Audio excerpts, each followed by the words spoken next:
One summer morning in 1967, a battered American ship pulled into the port of Valletta. 6 days earlier, on the 8th of June, the USS Liberty had been attacked. A torpedo had blown a huge hole in the ship's side, leaving her lower decks flooded. Everybody in the space that I worked in died, except me.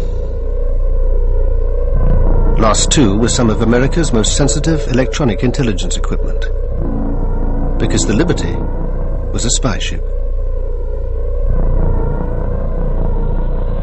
The Liberty should not have been there. It was no enemy that tried to sink the Liberty. It was America's ally, Israel, then fighting its Arab neighbors in the Six-Day War.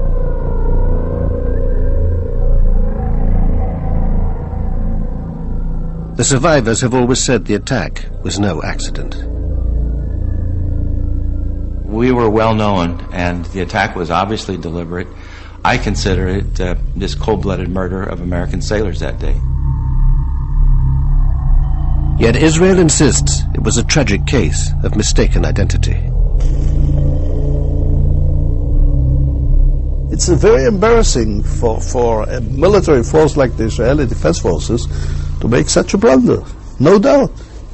But we admit our mistake. That does not mean that there was any intention or any conspiracy or anything of the sort. But the men of the Liberty claim there was a conspiracy, and that it's been covered up for 35 years. If it was an accident, it was the best planned accident I've ever heard of.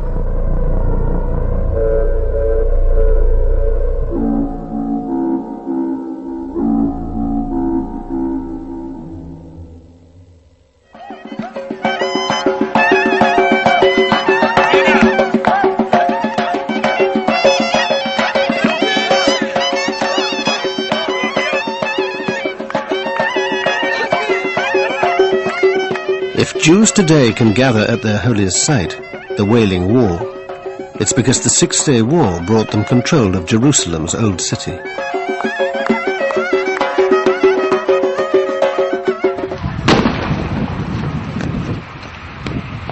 It's also brought 35 years of violence, hatred, and bloodshed.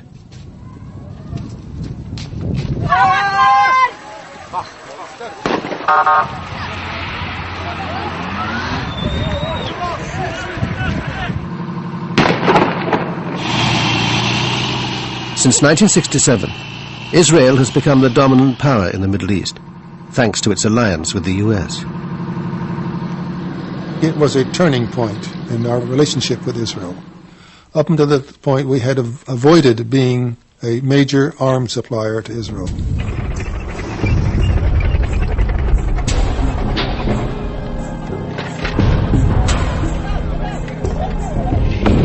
Paradoxically, the security of Israel became one of our strategic objectives, which it had never been in the past. For 35 years, the Liberty veterans have been campaigning for justice and a full inquiry into the attack on their ship. We need you because it's what keeps us going. We can't do the things we want to do without your help. We have never learned why it happened that day, why the ravage of war came in our way. We lost our husbands, sons, and friends, and there is no hope, our hearts will mend. Oh, the liberty. For many young men in mid-60s America, joining the Navy was a good alternative to Army service.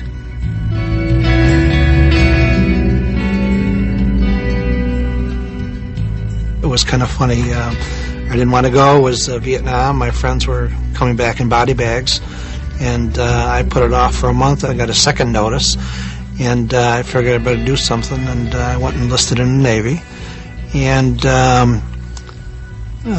went into the Navy, and 13 weeks later after boot camp, I got onto the USS Liberty. Rankowski didn't yet know it, but the Liberty would also be on her way to war. While America was distracted by Vietnam, the Soviet Union was extending its influence in the Middle East.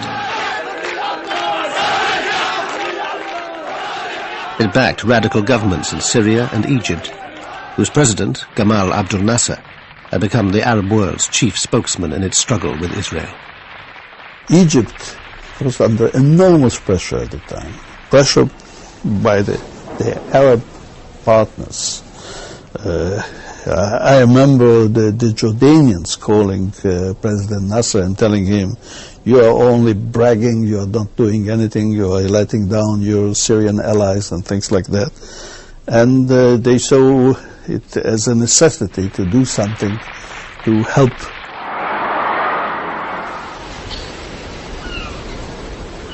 Meanwhile, the USS Liberty had crossed the Atlantic and put in at the West African port of Abidjan. Some of the sailors were on leave and busy with their home movie cameras.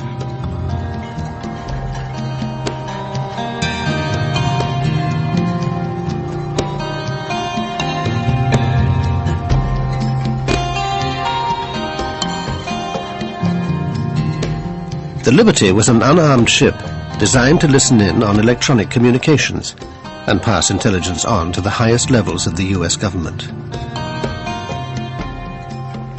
There was no other ship like her.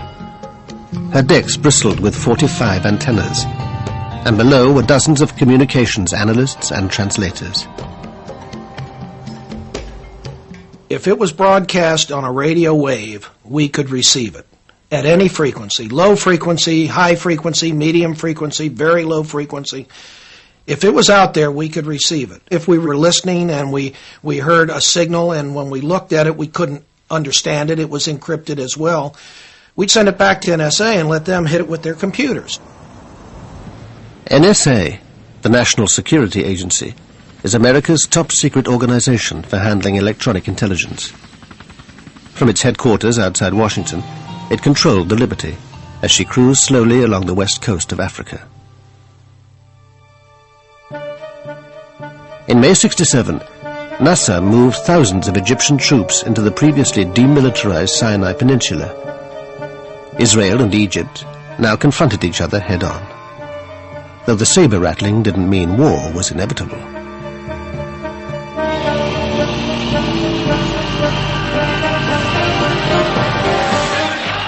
Then Nasser raised the stakes. He closed the Straits of Tiran, cutting off the Israeli port of Eilat. Israel saw this as an act of war and began to mobilize.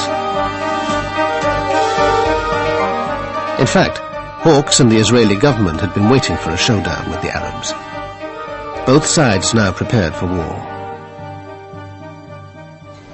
Soon to be caught up in this was the USS Liberty. Her commander, William L. McGonigal, had been in the Navy since World War II. The crew included highly trained code breakers and radio experts, like Dave Lewis.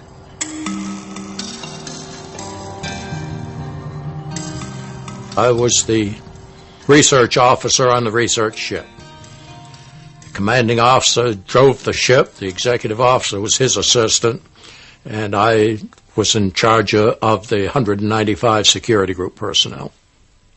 We were sent around the world, wherever there might be a hot spot, to see if we could determine what was going on and if the United States desired any intervention of any sort. Life aboard the USS Liberty was like no other naval life. And in the 1960s, ships of that ilk operated independently. The commanding officer of the USS America, which was the flagship of the Sixth Fleet, didn't keep track of a ship that was sailing all by itself. When we were off duty, when the sailors were off duty, we went up topside and sunbathed. I mean, we wore pressed, starched, creased uniforms and spit-shine shoes, and our fingernails were never dirty. I mean, we were slick.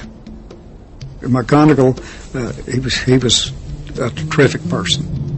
We always on Sunday had a cookout on the Fantail of the ship.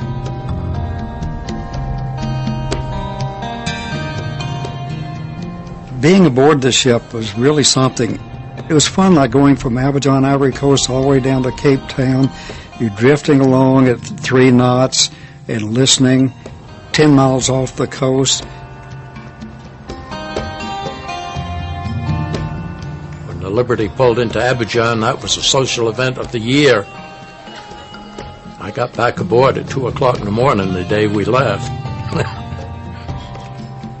I was met at the gangway by Captain McGonigal, who informed me that we had orders to get underway immediately, and I was to get the rest of the troops, and we were getting underway. In a sudden change of mission, the ship was ordered to head for the Middle East.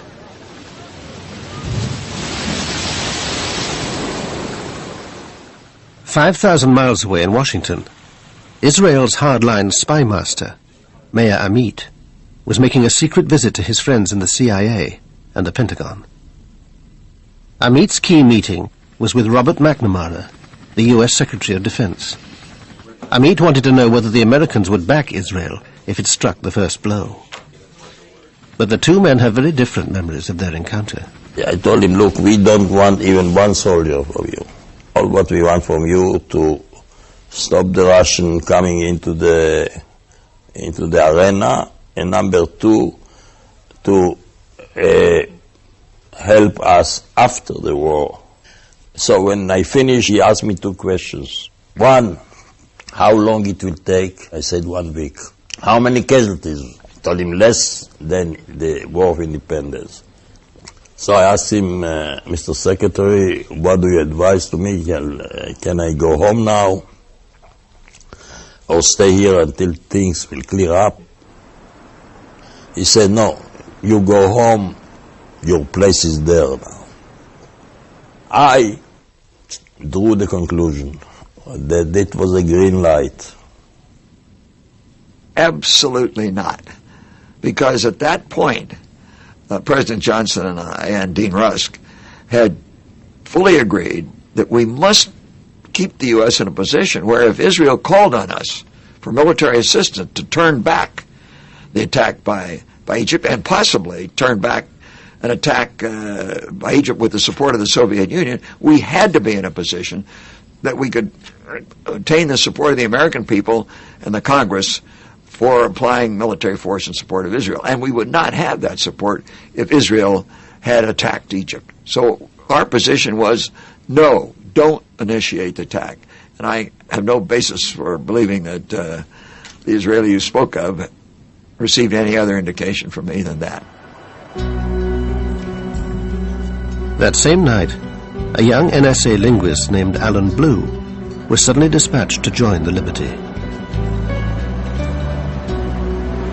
He was called in the middle of the night, around 2 o'clock in the morning, and he left the house. He went to NSA, and at noon the next day, he was on a plane to Rota, Spain. I'd never seen him that way. He was almost teary. He clung to me like he didn't when he had taken prior trips. Alan Blue met the ship at the Spanish port of Rota. By now, the crew had been told they were heading for the Gaza Strip. We knew that from the daily news that the Arab-Israeli situation was getting more and more hostile. That so far there was no war, but it looked to anybody who read the newspapers that there would soon be a war, and so we were sent out there, obviously, to listen to what was going on. Early on the morning of Monday, the 5th of June, Israel went to war. Its planes pounded airfields in Sinai and the Suez Canal zone, destroying most of Egypt's air force. These are the original shots taken by the gun cameras during the attacks on the Arab airfields.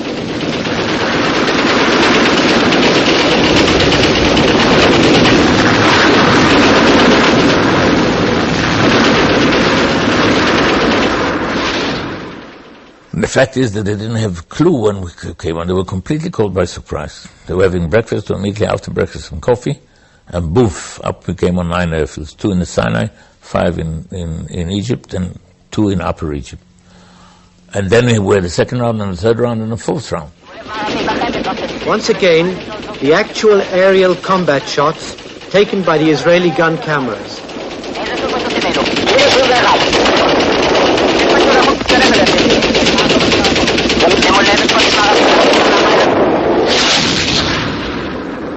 Meanwhile, the Soviet Union was boosting its military presence near the war zone. It moved 20 warships into the eastern Mediterranean. In response, the Pentagon ordered the 6th Fleet to keep all aircraft and ships at least 100 miles away from the coast. But one vessel received no such message. The USS Liberty steamed on towards the Sinai coast. We were told there was no need to worry. We had asked Commander 6th Fleet for an armed guard to go along with us, a destroyer. He sent the message back saying we were in international waters, flying the American ensign. There was no need for an armed escort. The Liberty was approaching a scene of total Israeli victory. On the 3rd day of the war, they'd taken the West Bank. But the big prize was the capture of Jerusalem's old city. I was elated when I heard it. Jerusalem, every Jew prays, I think, every day, next year in Jerusalem. That evening, the Liberty arrived at her destination, off the Sinai coast.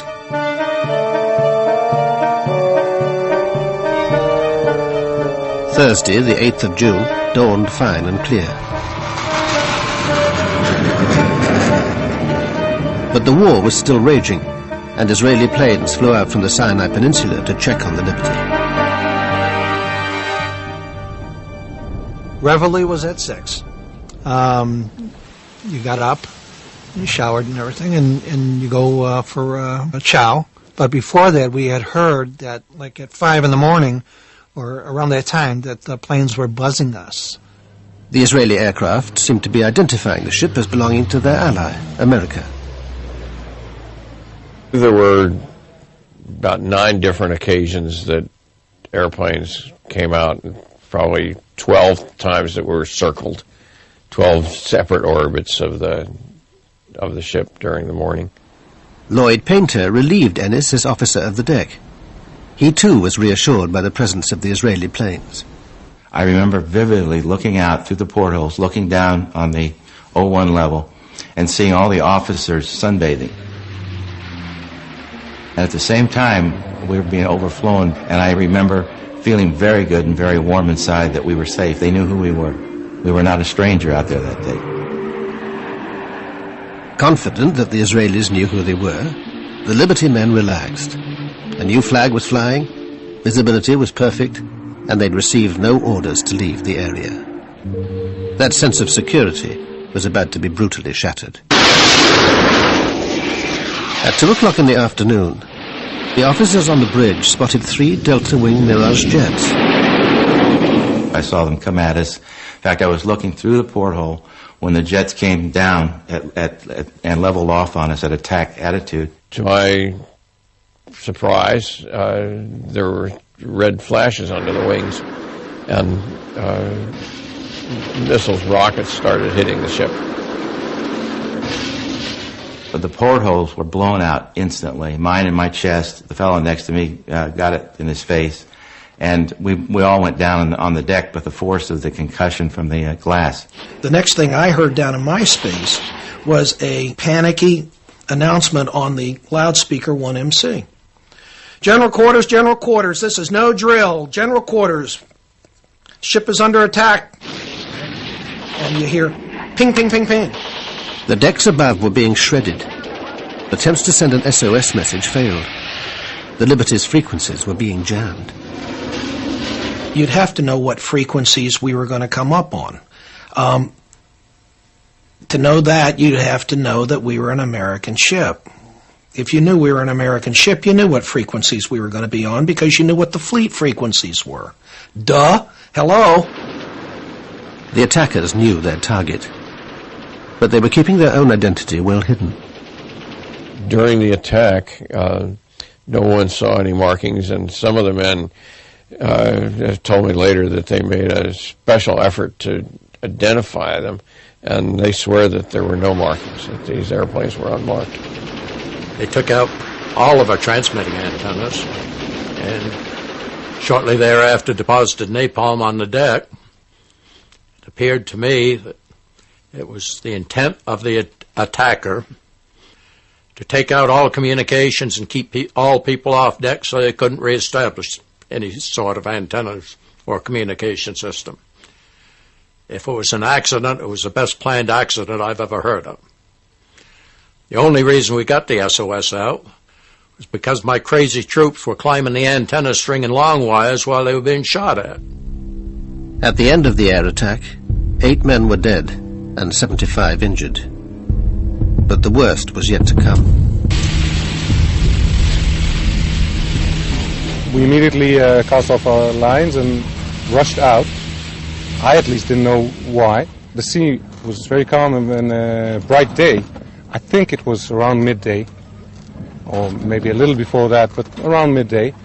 And only on the way we were told there was a unknown vessel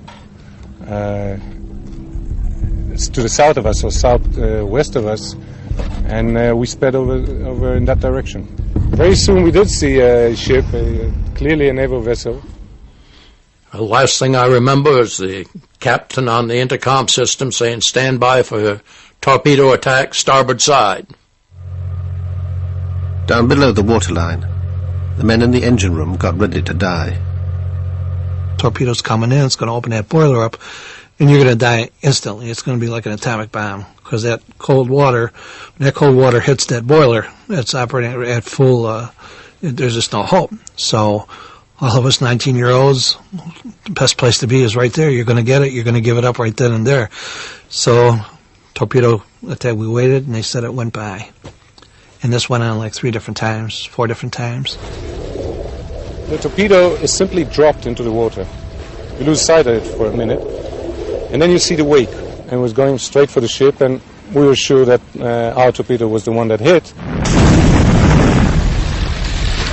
It hit, and it lifted the ship right out of the water and put it down, and we started to list 10 degrees.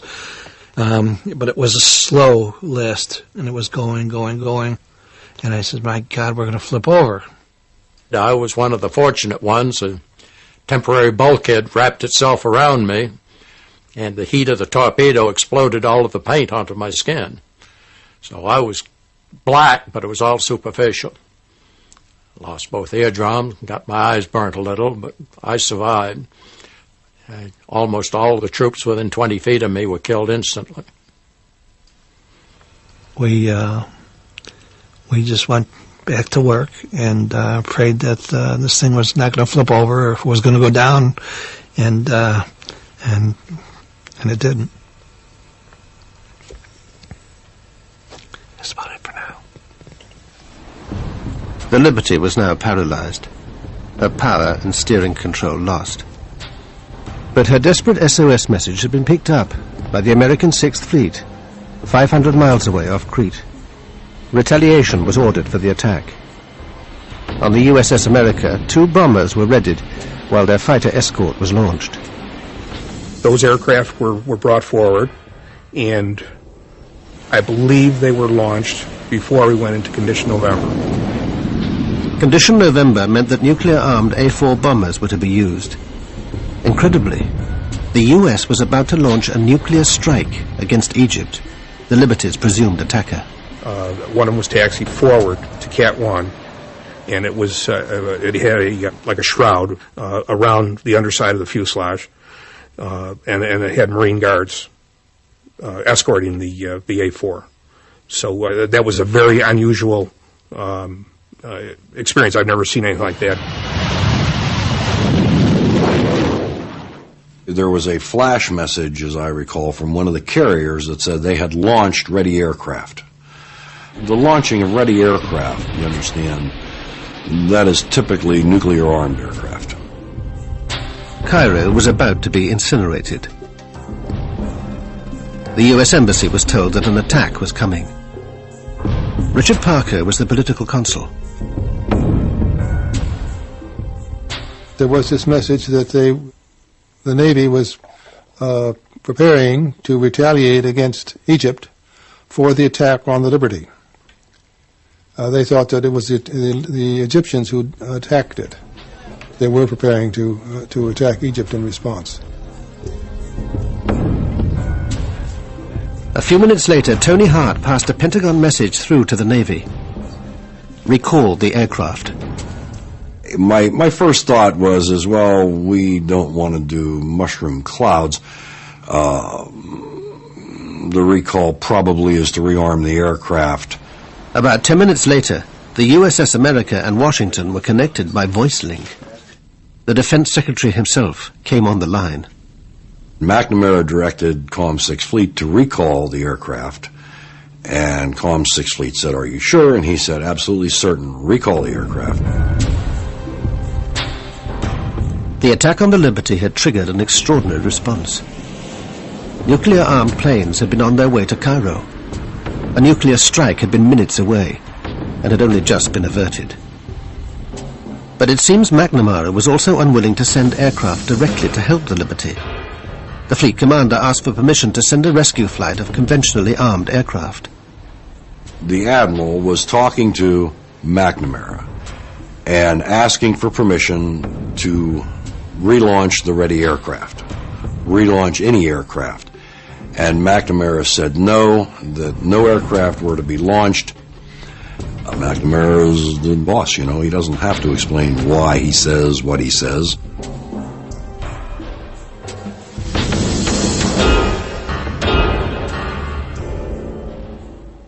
Dave Lewis heard from another officer about McNamara's dealings with the 6th Fleet.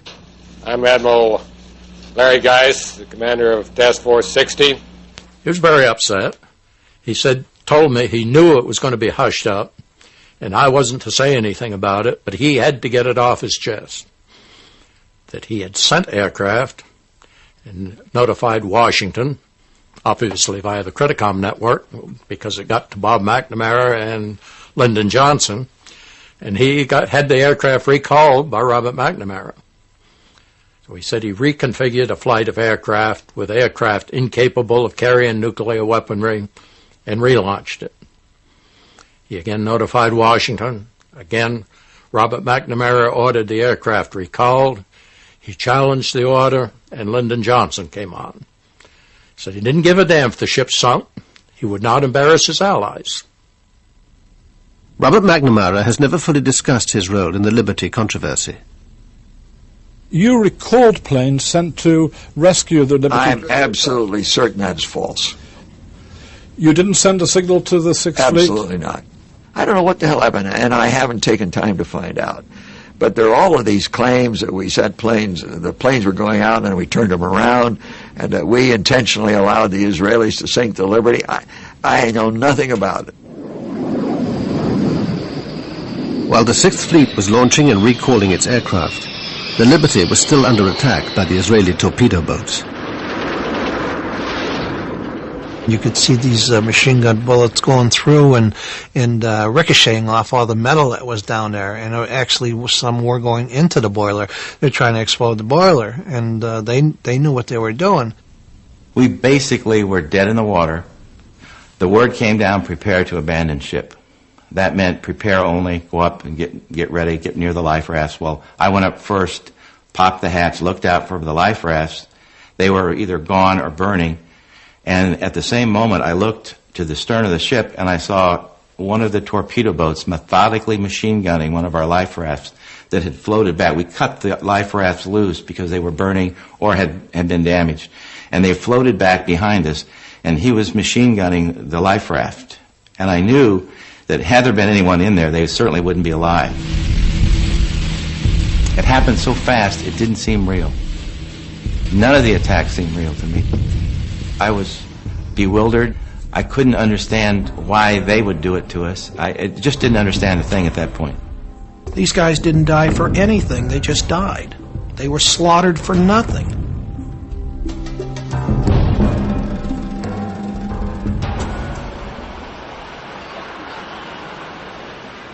The assault was over, but the cover-up was about to begin.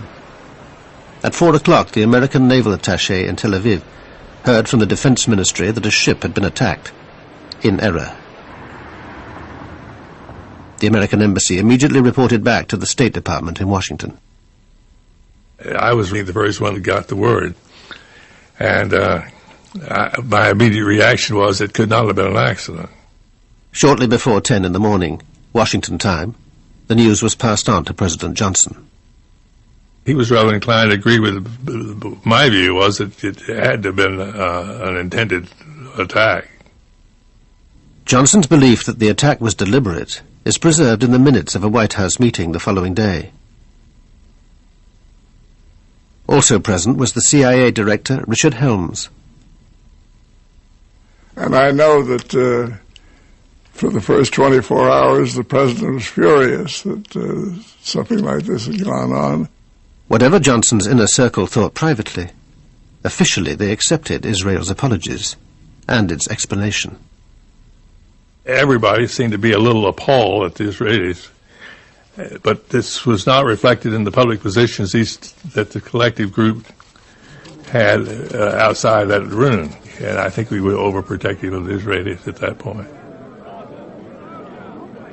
I think the feeling was that the pressure, political pressure, would be too much, and they were just going to let it go. That and thought maybe it would just go away.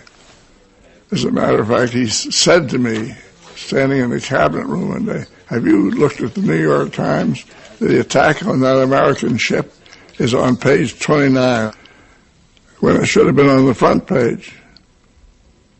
And then I guess various people got at him and so forth, and he changed his mind. But I don't think he changed his mind, he just changed his actions. President Johnson's public stance allowed Israel also to cover up the attack. Israel has always maintained that it was a series of mistakes.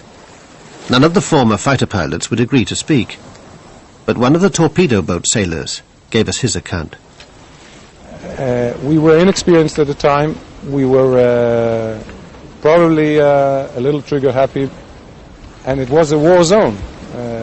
No one should have been there, and anybody who is there is doing it at his own risk. Israel admits the reconnaissance planes had identified the Liberty during the morning. The Air Force notified Naval HQ in Haifa, where the ship's position was marked on a combat information map. Later that morning, Navy HQ received reports of the Sinai coast being shelled from the sea, but by this time, say the Israelis, the Liberty had been erased from their naval map. When the patrol boats went to find the source of the alleged shelling, the only ship they found there was the Liberty. Then the patrol boats misread the mystery ship's speed on their radar.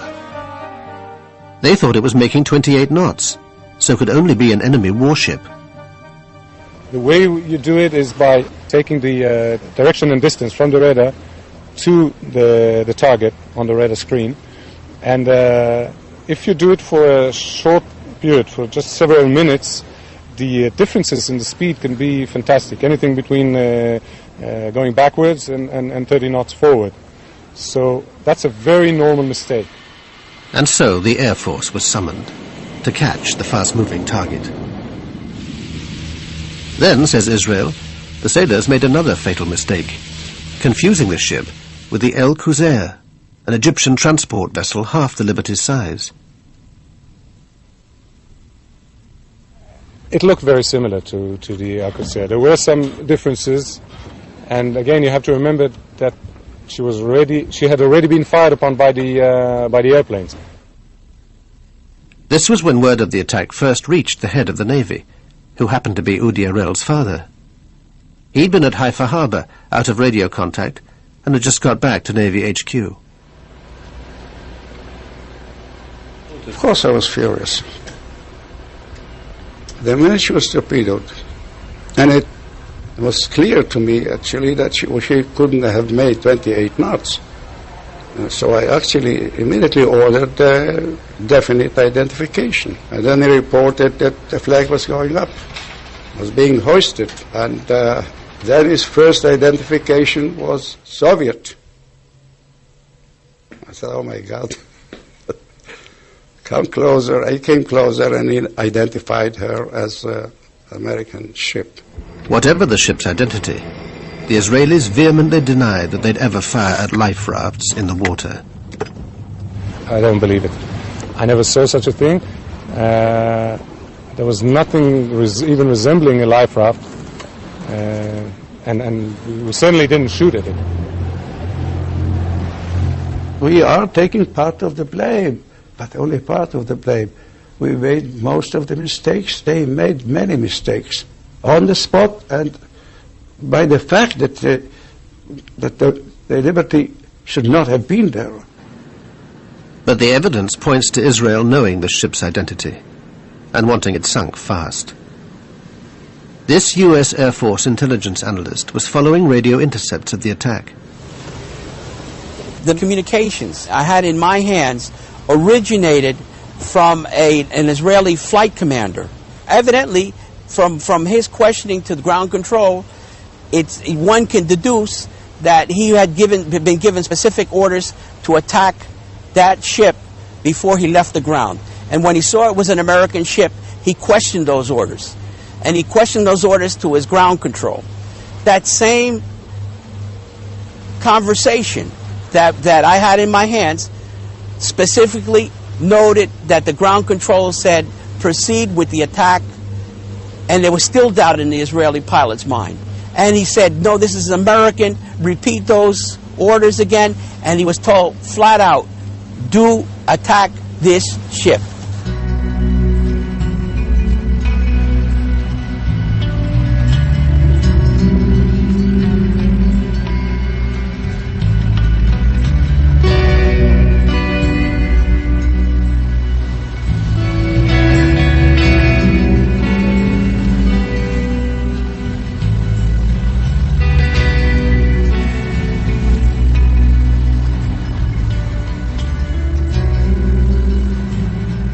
That night was a very long night. I'm thinking at that point, I hope we don't sink, because I knew the extent of the damage. I'd been down and taken a look at it, and I knew that we were in bad, bad shape. We had a lot of dead folks, a lot of gravely wounded folks on that ship, including the captain, who toward the end of the shift, toward the end of the 15 hours, had regained consciousness and was sitting up in his chair, but not saying much, just sat. Help was finally on its way. Ships from the 6th Fleet were steaming towards the Liberty and would reach her the next morning. It was quite a sight to see so much of a flotilla there, the carriers. We looked and we said, God, what a flotilla. Where the hell were you? Why didn't you come? I mean, everybody aboard the ship said the same thing. The Liberty was now heading to Malta for emergency repairs. An important visitor was helicoptered aboard. Admiral Isaac Kidd was leading a naval inquiry into the attack. His behavior surprised the sailors. I thought he was a very strange person because he took his stars off and walked around, tried to walk around like a regular guy. You know, everybody knew who he was. But I thought that was rather strange. I didn't buy into that one real easy. He took his eagles off, and he says, well, guys, he says, you just pretend that I'm one of you guys now. Tell me all about it. So they told what they seen in that, and after a while, he put his pins back on, and he says, I don't want you guys talking about this at all to anybody, your shipmates. Don't be giving any interviews here when we're in Malta. He says anything that has to be told through your division officer, through your captain. Don't be talking to your family about it. I mean, he was very specific. By this time, all the injured men had been taken aboard the rescue ships. I remember being hauled up into that helicopter in a basket that had been wrapped tightly around me from head to toe. The corpsman, not knowing which end was up, sat on my head all the way back. And all I could think of was what an ignominious way to die after having survived a torpedo attack.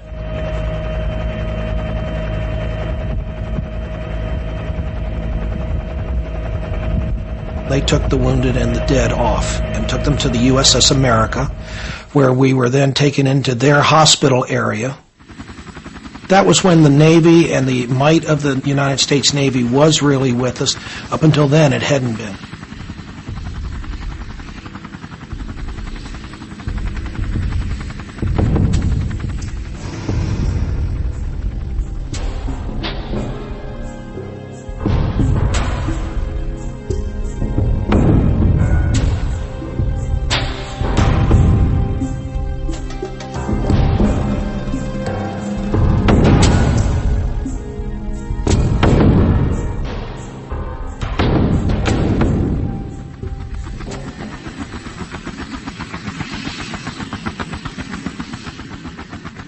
an unarmed American ship had been attacked by Israeli planes and boats.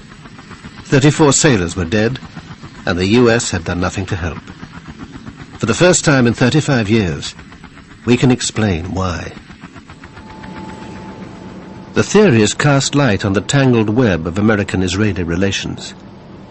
Some people suspect the ship might have been overhearing information on Israeli operations in the Sinai. I think they intended to attack the ship. Exactly why they wanted to, I'm not sure. They may have felt we were, with the Liberty, we were listening in to some conversations and other things that were going on that they didn't want us to know about. And they had been engaged in some pretty outlandish stuff in the course of the war. And I didn't think they wanted us to know all the detail of that.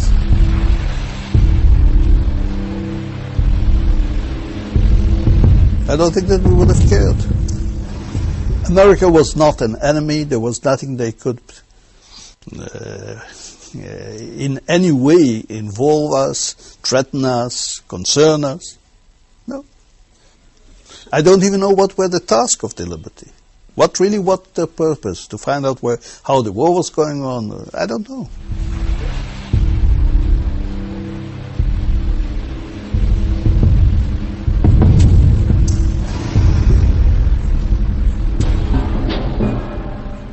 But there's a broader theory, that the attack was intended to be blamed on Egypt, and would therefore draw America into the war, and was carried out with the foreknowledge of certain people in Washington. The Liberty's captain had always suspected this was the case. In 1997, at Arlington Cemetery, he broke his 30-year silence. For many years, I had wanted to believe that the attack on the Liberty was pure error. It appears to me that it was not a pure case of mistaken identity. I think that it's about time that the State of Israel and the United States government provide the crew members of the Liberty and the rest of the American people the facts of what happened and why it came about that the Liberty was attacked 30 years ago today. Less than 2 years later, McGonigal himself would be buried at Arlington. Shortly before he died, he sent an open letter to President Clinton calling for Israel to acknowledge publicly that her armed forces had deliberately attacked the USS Liberty. Captain McGonigal was more than just a captain in the Navy. He was a friend. He was a sailor's captain. Towards the end of his life, McGonigal confided in his old friend, the chief engineer. Captain and I was real close, and every time I'd see him while he was in the hospital, he would cry, and he called me a few years, 2 or 3 years before he died. He was going to be in Washington for me to come up there, and I sat in a room with him. We chatted a while, and then he got started telling me that those SOBs really did us in, George. And I said, what are you talking about? McGonigal went on to say that if the Liberty had been sunk with all hands, the blame would naturally fall on Egypt and her Soviet backer. We were guinea pigs to be sunk, and then we could say Egypt and Russia did it. That way the United States could have stepped right in and helped Israel. We found evidence that this was part of a larger plan hatched by Israeli and American intelligence to invade Egypt and overthrow Nasser, a plan codenamed Cyanide. A key figure was James Angleton, Israel's closest friend in the CIA, and unique beneficiary of a memorial from Mossad. Jim Ennis first came across cyanide almost by chance. I had gone to the LBJ library asking for, all Liberty documents, and this one-page paper came out of nowhere. Minutes from the 303 committee The 303 Committee was a secret group that used to meet at the old Executive Office building, round the corner from the White House. 303 Committee was simply a device for examining covert operations of any kind and making a judgment on behalf of the president so he wouldn't be nailed with the thing if it failed. Here, in April 1967, the committee met to discuss a sensitive Defense Department project. It would involve the Liberty with a highly risky submarine operation to help Israel. Scribbled on the minutes is a note: submarine within UAR waters, another term for Egypt. Especially the fact that this was in the Liberty file suggested that this had to do with the submarine that was near us and with cyanide and all the other things. Dave Lewis had also heard about cyanide. One of his officers had told him the ship was carrying secret documents in connection with a submarine project. He said, there are sealed orders in my safe for Project Cyanide that involves communication via submarine in case of war. That's all I know about it. The orders were never opened. When the attack took place, there wasn't time. So I don't know what they said. What connection could this mysterious submarine have had with the Liberty?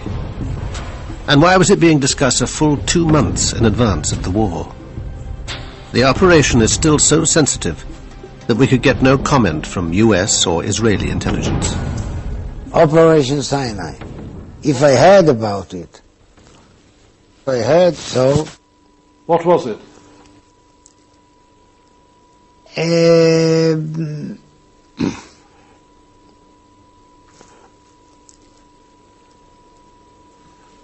I suggest we stop the interview here. What do you say?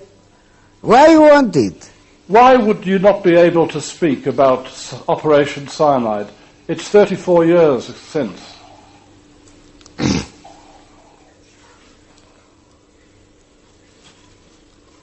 Signature and loyalty to my country. Is it very sensitive?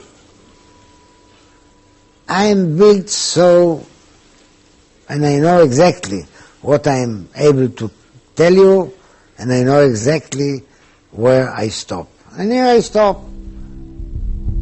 Operation Cyanide was a joint Israeli-American venture using submarines and other covert-type intelligence gathering efforts against the UAR. But that has a logical explanation. The explanation is the UAR was totally Soviet equipped. They had Soviet advisors. So the Soviet Union was our arch enemy at the time. And we were concerned in a volatile Mideast situation with the Soviet problem. We were concerned wherever the Soviets showed up. And they had considerable influence in the United Arab Republic. So there were these joint ventures with Israeli intelligence. We were strategic and tactical reconnaissance photo processing specialists. We flew probably 8 missions that day. All bomb damage assessment. All airports in disarray. Lines of aircraft destroyed in place.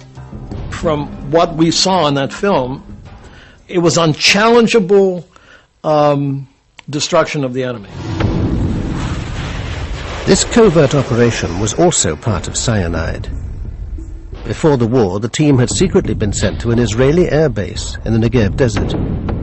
The men wore unmarked uniforms and had no ID, while 4 American reconnaissance planes were disguised as Israeli.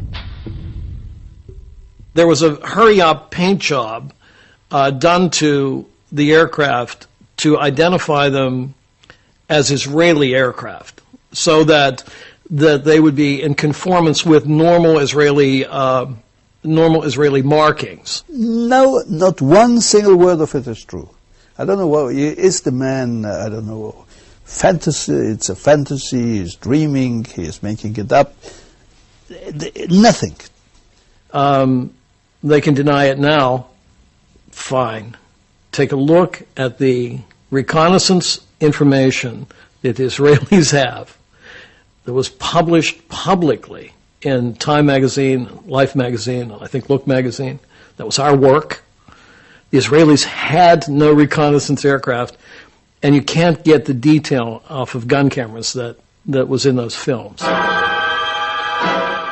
If it's true that America was secretly in the war against Egypt, this had to be kept quiet at all costs. Well, the implication would be very serious. I mean, first of all, it means that LBJ and his people around him had been lying to us through their teeth, and that may be a minor matter for most people, but it'd be important to us. But more important, it would mean an American participation in the attack on Egypt, a very serious thing for us to have done.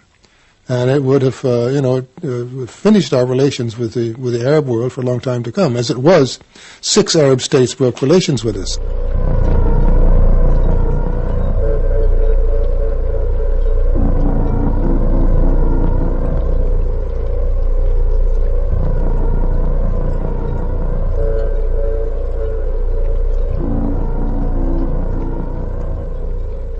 Whatever lies behind the attack, the human tragedy was that 34 young men were dead. Most were killed below decks, and their remains could only be removed when the Liberty finally arrived at Malta. By then, the bodies of 5 others had drifted out of the hole. Only when the dock was drained did the full horror of the destruction become apparent. I remember taking that photograph, and I remember seeing parts of bodies in the cables and wiring that were jammed around, especially in the top part. It seemed like on the overhead, a lot of parts of bodies were hanging there. It looked like a meat locker. We had to go down and start cleaning that up. One of the men killed was Alan Blue, the NSA linguist so suddenly sent abroad. His wife didn't even know he was on the USS Liberty. I was sitting in a park in Washington, D.C., having my lunch about 1 o'clock in the afternoon on June 8. It was a beautiful, clear, sunny day. And about 15, 20 feet away from me, someone had a radio. Administration handling of the June Arab-Israeli war crisis. And I overheard this report on their radio that an American ship had been attacked in the Mediterranean. And my heart sank. Even though I did not know he was on that ship, I was still very frightened. I picked up my lunch. I went inside to my office. I called NSA, and they said, yes, we've been looking for you.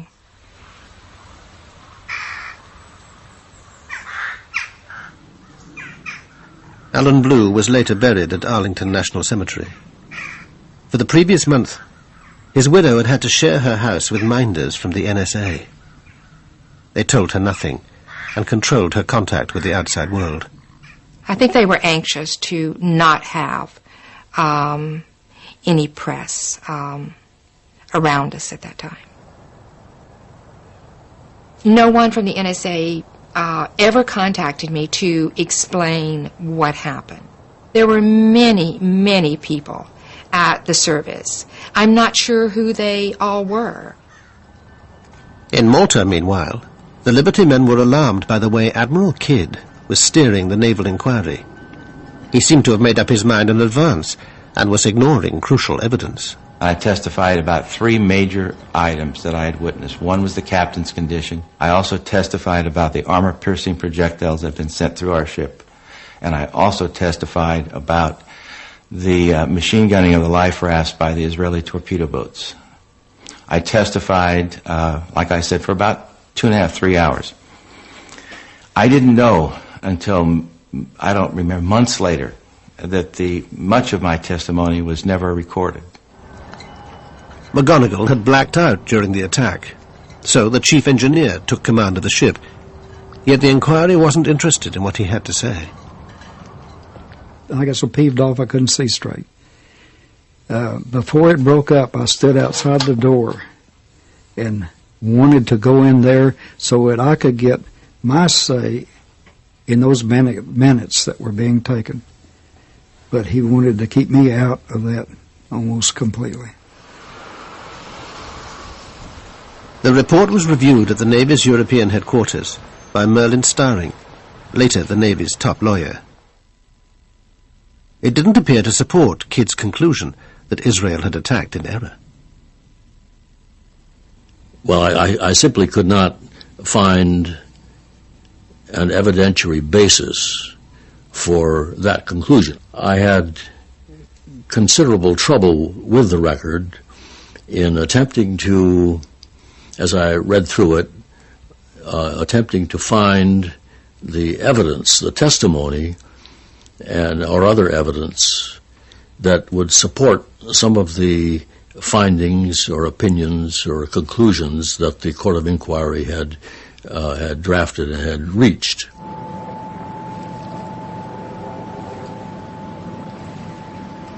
Today, even after 35 years, the Liberty incident remains so sensitive that the U.S. Navy refuses to comment on it.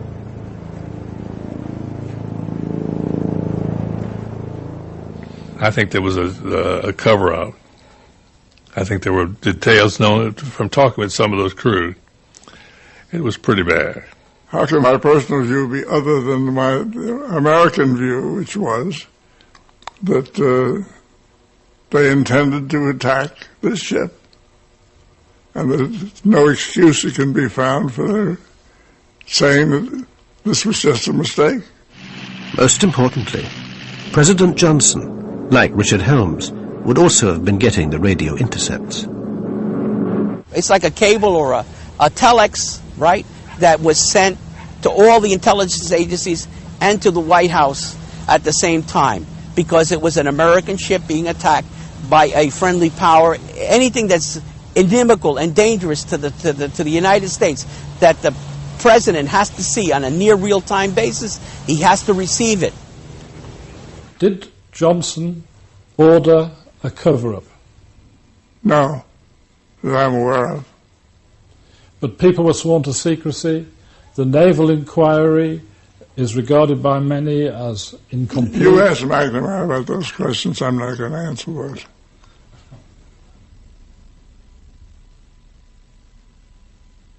I am not saying anything about the Liberty, period.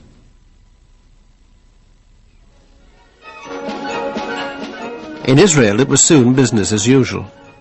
An inquiry attended by the Navy chief, Shlomo Arel, concluded that the attack was mainly due to a series of Israeli blunders. Despite this, nobody was charged or court-martialed. They didn't find anyone guilty of committing any crime or negligence or whatever. But this is, I don't want to make apologies for that, because it was outside my jurisdiction.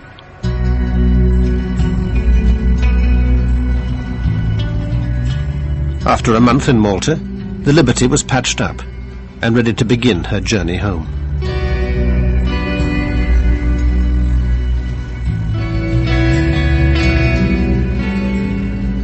It was pretty eerie because we had to stand watches different times down where the torpedo had hit.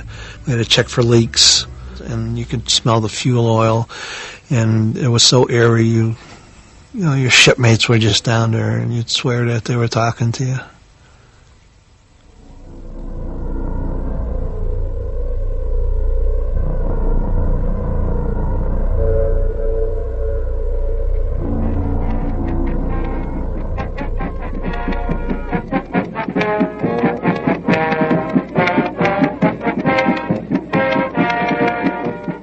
We arrived to fanfare, to local press, and Miss Norfolk, Miss Hospitality, Miss everybody.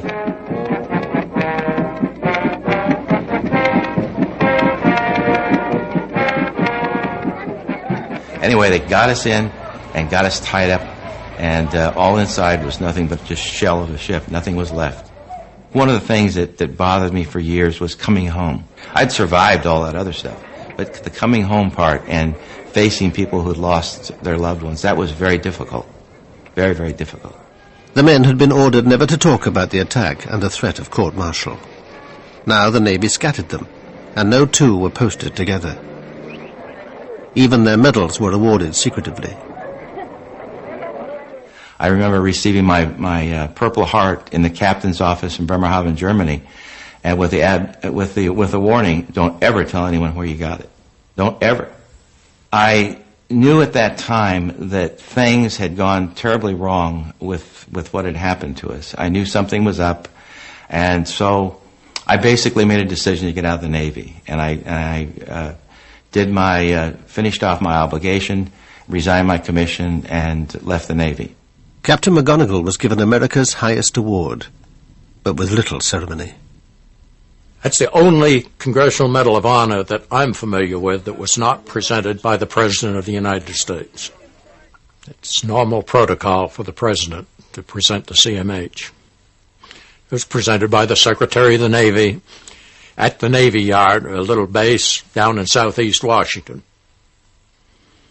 rather than at the White House by the President.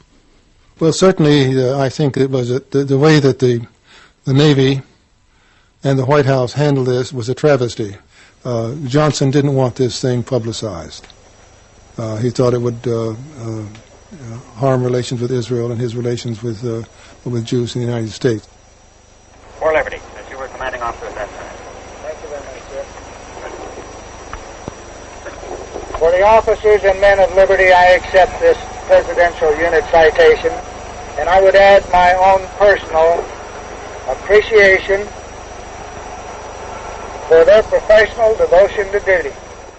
Every one of our citations talks about military action, occasionally mentions enemy action, but never mentions that it was the State of Israel. For heroic achievement in connection with the unprovoked and unexpected armed attack on USS Liberty in the Eastern Mediterranean on 8th of June, 1967. The Silver Star Medal to Lieutenant George H. Golden. 3 times when told to stand by for torpedo attack. I witnessed a cover-up take place of the highest magnitude. I witnessed someone receiving the highest medal of the land, someone being promoted, someone given his choice of duty in the Navy for his silence. Nothing more, nothing less. And the silence paid off. The captain never stepped forward until the end of his life. And I only think what could have been if he'd have stepped forward in 1967. But a presidential election was coming up. Nobody in power wanted to let questions about the USS Liberty spoil relations with victorious Israel.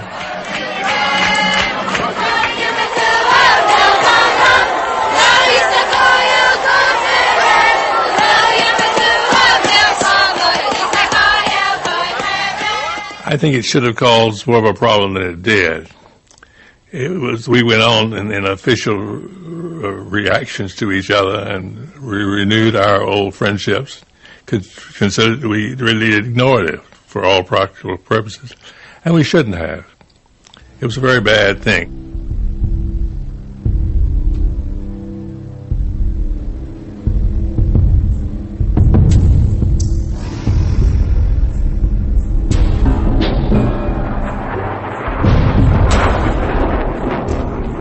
If you want to win a war quickly, there will be more mistakes, unfortunately. But the result of those mistakes is that you have won the war in 6 days. So this is the price you have to pay. Unfortunately, the price in this case, one of the prices, was the Liberty ship. Israel today still occupies the conquered Palestinian territories, thanks to continued U.S. support. The war of only 6 days has left a painful legacy of suspicion, suffering, and sorrow. Among those living with that legacy are the Liberty survivors, bitter about their own government's cover-up. Jim Ennis spent years trying to find out what had really happened. This book will be with me as long as I'm here. I've often said I'd like to have seen it go away years ago. I would have hoped that my book would have generated a congressional investigation that would have answered the remaining questions, and the whole thing could have been put to rest, and there'd be no question about what happened and why, and we just put it on and we all go on to other things. Jury Goss, Petty Officer. Melvin Smith, Chief Petty Officer. Carl Noah, Seaman. John Spicer, Petty Officer. Gary Blanchard, Seaman. Alan Blue, Civilian.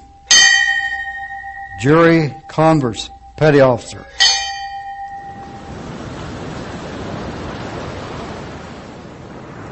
There's 34 guys that can't talk.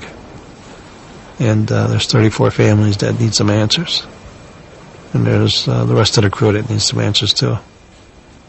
I really don't have any malice against the guys who pulled the triggers, because they were the guys that were given orders, do it, because if you don't do it, you're going to be in a lot of trouble.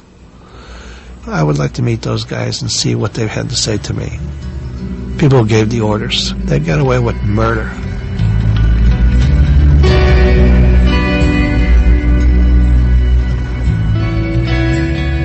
The BBC 4 Zone returns to BBC 2 next Tuesday with a profile of the influential advertising agency that included Charles Saatchi, Alan Parker and David Putnam, the men from the agency 1120 next week.